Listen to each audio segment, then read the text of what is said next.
49-гадовая жыхарка Івацевіцкага района выратавала на пажары 2 чалавек. Пажар здарыўся ў жылым доме вёскі Горталь. Яшчэ да прыбыцця падраздзяленняў МНС яна здолела выцягнуць з палаючага будынка гаспадыню, пенсіянерку 1928 года нараджэння і яе 42-гадовага ўнука. Шпіталізацыя выратаваным не спатрэбілася.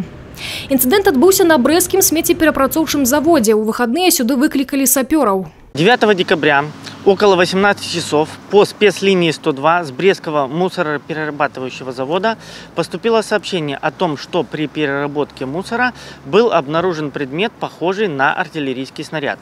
Незамедлительно на место происшествия была направлена следственно-оперативная группа Московского РОВД, а также другие экстренные службы.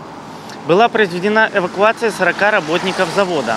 С саперно-пиротехнической группой был обнаружен корпус артиллерийского снаряда времен Великой Отечественной войны, не содержащий взрывчатых веществ.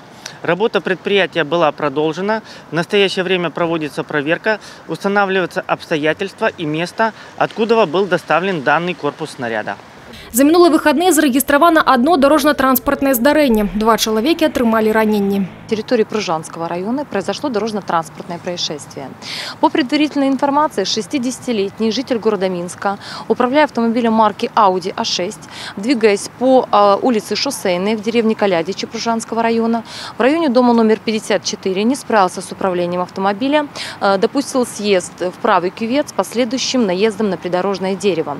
В результате происшествия сам водитель, а также его 50-летняя пассажирка, находившаяся на переднем пассажирском сиденье и пристегнутой ремнем безопасности, жительница города Минска, с травмами госпитализированы в Пружанскую центральную районную больницу. По факту ДТП проводится проверка.